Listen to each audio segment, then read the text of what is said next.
Sometimes after feeling when driving here, you kind of have to push the other vehicles off the road. Yes. They let you in or something like that. Give it a rate among all VVA models. That's tough one. In that case, I don't know why Tesla sells so good in China. That's very. I don't understand actually. 奥迪E5到底怎么样？今天一个几乎试过所有 BBA 新车的德国车评人和一个几乎试过所有国产新能源的中国车评人会炒一个结果给大家。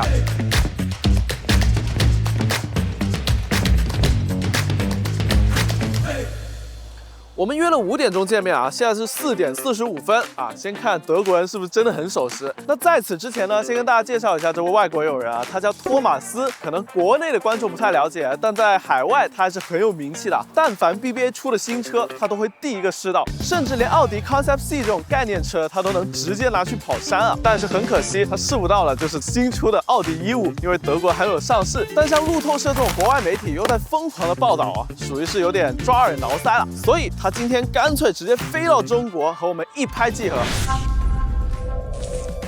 Hi, nice to meet you. Nice to meet you too. How are you doing? So, this is the new car. Is it worth flying to? Definitely. I mean, I'm super interested because everyone is talking about it. I tell you, like not only in China, but really like all the guys in Europe and in the US, everyone is talking about this vehicle and actually asked me to find out how good is it, how does it look like, how's the interior, how's the drive and so on. And okay, don't wait. Let's just drive it, all right? Let's go. Let's go. Right, we want to talk about acceleration. Acceleration? Yeah, because we can just do launch control here into the back of the other car. Some people say Germany don't make jokes, but that's wrong. That's wrong. That's typical Germany. Now you can turn on auto driving. Let's see how it does. 导航辅助驾驶已激活。 Yeah. It's pretty confident, right? Yes. Self-driving. So in the traffic, I usually put on the auto driving. It's common in Chinese car right now.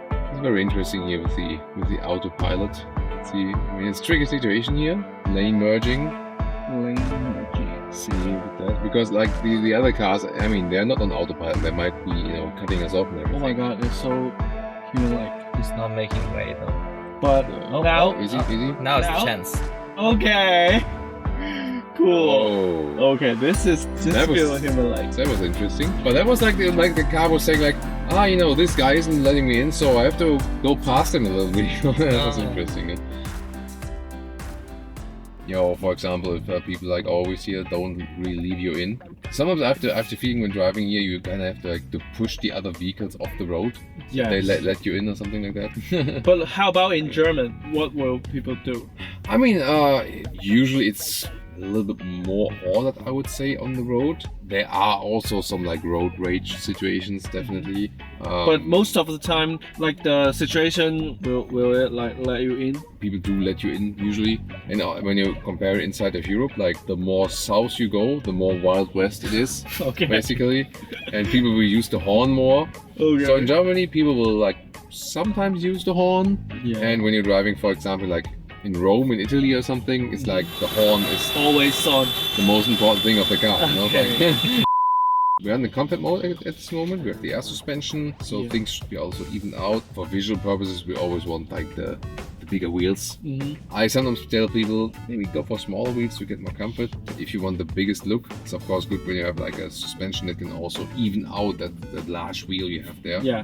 I think that's working quite well here so far. There is a significant even if you drive slow, a significant difference between the driving modes, because it's a very peculiar thing to me when I'm driving in Chinese cities and also maybe going into a basement garage. You have like super high speed humps where you go over like and then now I know why most Chinese cars have very soft suspension, that you can go over that without losing your spine, so that's very interesting. In that case, I don't know why Tesla sells so good in China. That's very, I don't understand actually, because Tesla suspension is so stiff. Yeah, it's so stiff indeed. I mean, here with the adaptive suspension, you just have the advantage you can all go over these Chinese speed bumps in basement garage in soft setting, and if you want to go like mountain road, drive it a little bit sportier, then you can go to the dynamic mode and make it a little bit stiffer, for my driving fun.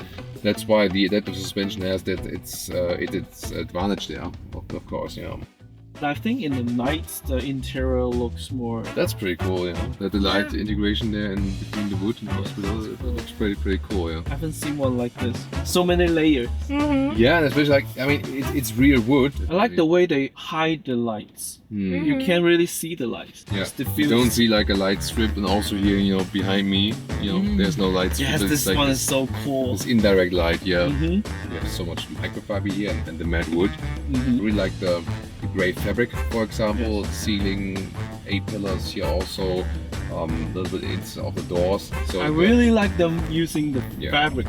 Even the cover on the speakers use fabric. Yeah, that's pretty cool. Yeah, it really brings like this very warm feeling back to the interior, and everything like it looks soft and also feels soft. The same also goes for the seats. Feels like home. And I like the way they made the button. Like this one, you can define what it do. Now he control the media volume. Yeah.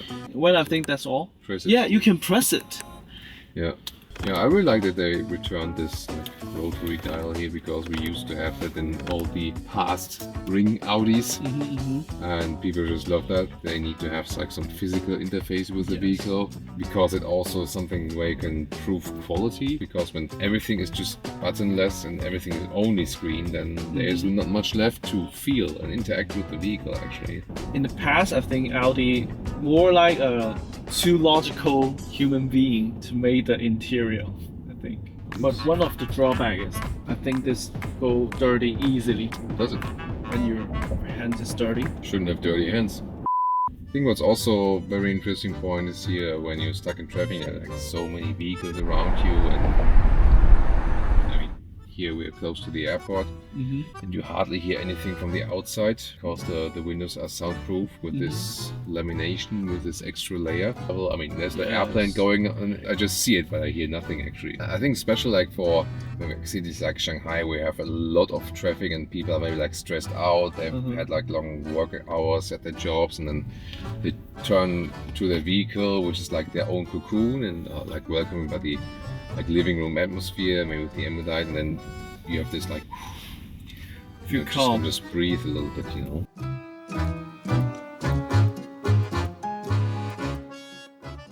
We arrive at the studio. My first question is, do you think it's still an Audi? The thing is that, you know, I see like a new design language on the one hand, but on the other hand, I also see like some Audi core values, like the strong stance and going back a little bit more to the Bauhaus design. At the same time, you have to do something new, for example, like with the light integration and so on. So I see like this wide stance, you know, that is Audi to me.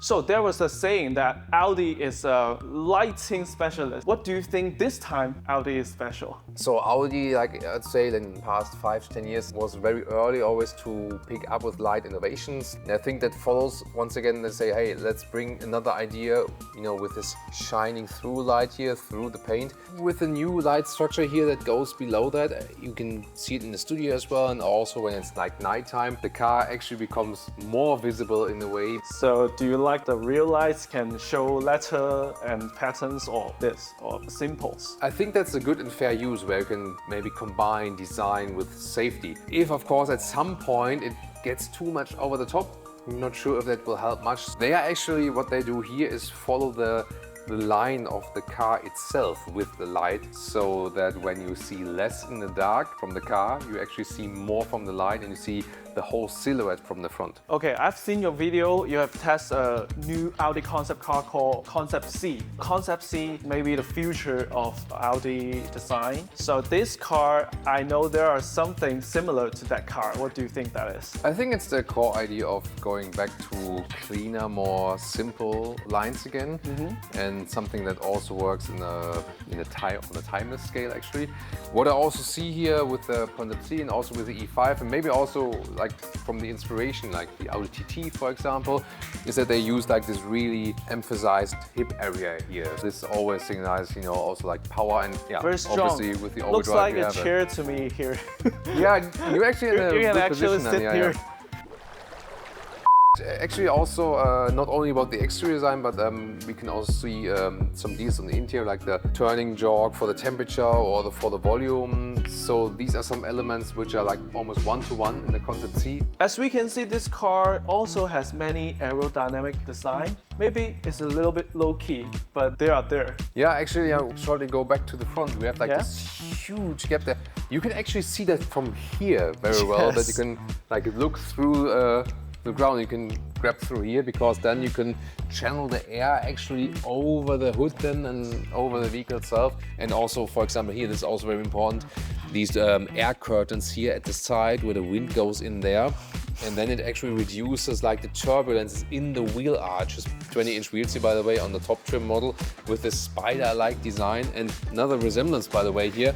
Yeah, the Concept C also has it. Really? They are with the Audi rings. You know that the Audi rings stay upright. In this case, then the Audi lettering always stays upright no matter where you put the car here in the studio. I like or it, outside. it's special. For photo shooting, it's the best actually. Yes, now we're in the back. And first of all, I want to show the lights.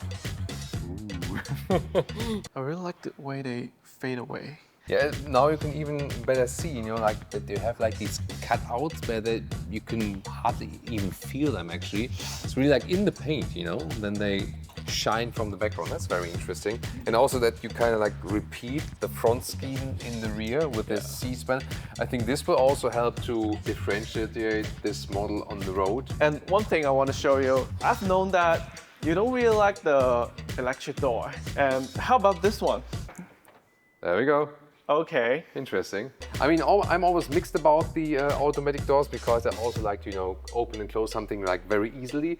But this actually comes quite handy when it really like automatically opens and I don't have to do anything actually. I don't have to press opening on the key fob. And also, what is actually my favorite feature with the automatic doors, it really makes sense that you don't have to close them then and you just sit down and press the brake and that's it. So for the interior, give it a rate among all VVA models right now. That's tough one, definitely. We haven't recently seen that with a lot of interiors, especially from the German premium competitors. What I actually like best is that we hardly have any high gloss black in here. Everything is covered. We have the real wood at the inside of the doors with the riffle here, soft touch leather red on top of part, microfiber here, also at the center console. So everything is covered like in a very warm atmosphere. And I really like that. Before testing this car, I wonder that how Audi can give a smarter or better car this year. One of the things I noticed is that people usually say they want physical knobs or button. Definitely. But you know, in the past, premium car or luxury car, they have lots of function and lots of buttons, I think. But in Audi, I think they do a very smart move. It's the Audi Intelligent Island. And actually, it's funny though. This feels like the MacBook Touch Bar. Oh, right? yeah, gotcha. Right? They will change like this one. For driving mode. You have to the map, you have the home and your workplace. And I saw also like when we were driving really slowly, it switches to the automated parking features. That's actually quite cool. So they try to think of like when we are in certain menus, which functions would you theoretically use? And speaking of which, this one has 3 levels of haptic feedback. That's so mind-blowing to me. Low, middle, and high. That's interesting. That's so so like thoughtful. how it responds, how you feel it in your fingertips then. And they don't really have to do this. Yeah. What's interesting is that now we set it into the temperature, right? If I set it to other thing, it has volume, temperature, and airflow. If I turn into airflow, it becomes blue, you know? Interesting, yeah.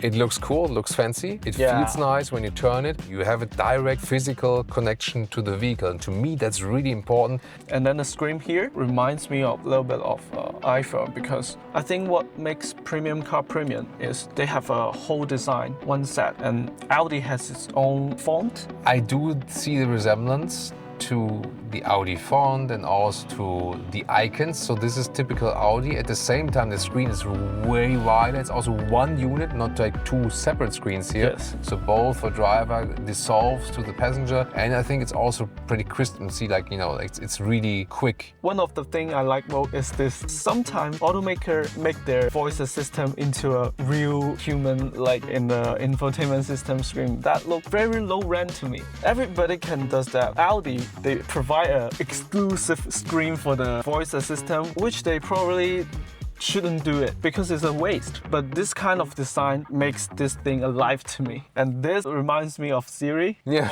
You know what's my favorite Easter egg? Just drawing a circle on here. Yeah.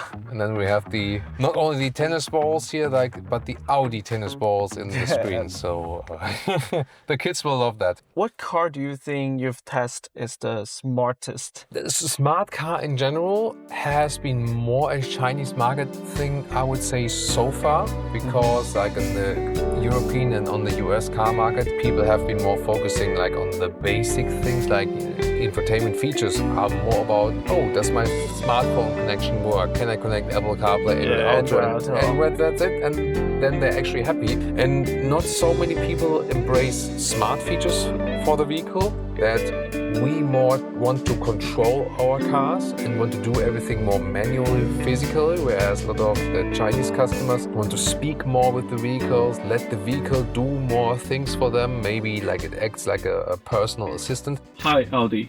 我在。 Turn on the massage for the driver. 好的。 Yeah.